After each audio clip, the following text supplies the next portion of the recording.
ipagalit, iba, takgalit. Nang gano'n, ang mga presyo bilihin ay bumaba. Ganun din po ang mga presyo gasolina na pangulahin natin ginagamit sa ating anak buhay. Sana po tayo magkaisa, walang ayaw, hanggang sa huli. Kung unang distrito ng Batangas, laban lang po, walang susuko. Maraming salamat Kaaral sa iyong pananalita. Ngayon, ayan niyo po tawagin ko, isa rin siyang nagmula sa samahan ng TOTA, ating siyang palakpakan, si Ka Junjun.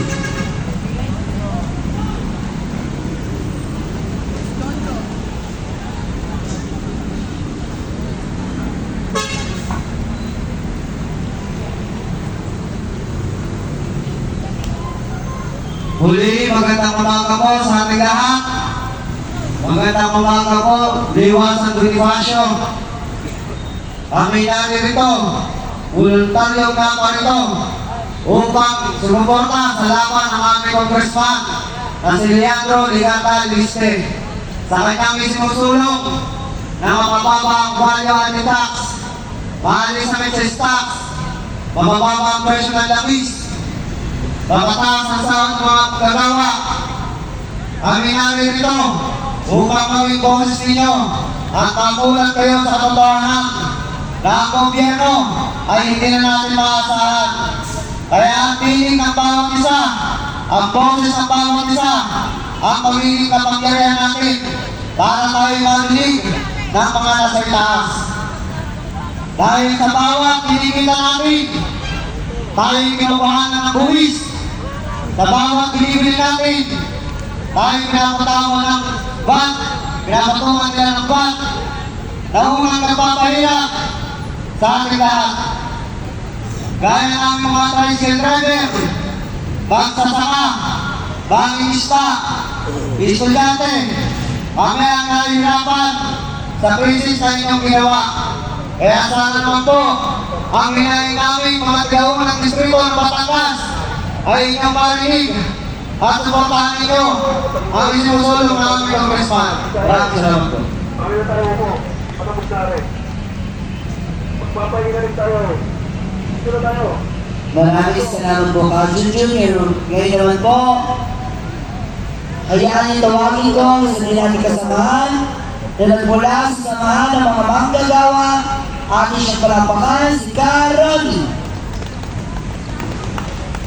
Karapatan ng mamamayan! Isang mapagpalang umaga po sa ating lahat. Sa lahat po ng mga taong nakatinig ng aming tinig. Muli po, dito po ang mga Batanggenyo. Mga Batanggenyo na isbarating ang aming salawin. Kongreso, kayo po ay matagal nang nakaupo. Ngunit halos balik-balik na po, ulit na po kayo sa inyong penso. Ngunit wala pa rin kayong gagawang aksyon. Ang aming pong congressman na mula sa unang distrito ng Batangas ay bago lang po sa kanyang posisyon. Ngunit ang dami niya po nagawang aksyon sa krisis na kinakaharap natin ngayon. Mula ang Batangas ay nagtungo pa ito sa kamilaan ng mga tagaunang distrito upang ibatid sa inyo ang aming hinaing ukol sa pagtaas ng value tax na nagpapahirap sa mga mayang Pilipino. Bilang sa magagawa, ay nahihirapan kami kung paano pagkakasya ng kinikita namin sa araw-araw. Dahil sa pagtaas ng presyo ng bilihin, presyo ng gasolina at langis, mabuti na lamang ay isang taong naliligyan, nagtyaga, tumayo ang sarili mga paa para ipaglaban kung ano ang tama. Maraming salamat po, mga namin Congressman Leandro Ligata Liste. Nagdaan po sa inyo, ay nagkakaroon ng aksyon.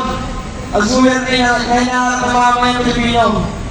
Hindi po kami naparito para sa mga pagkaway. Naparito po kami upang ipasin sa inyo ang aming hinaing dahil marami po naghihirap sa mga mga Pilipino. Salamat po. Maraming salamat po Ka Ronnie. Ngayon po,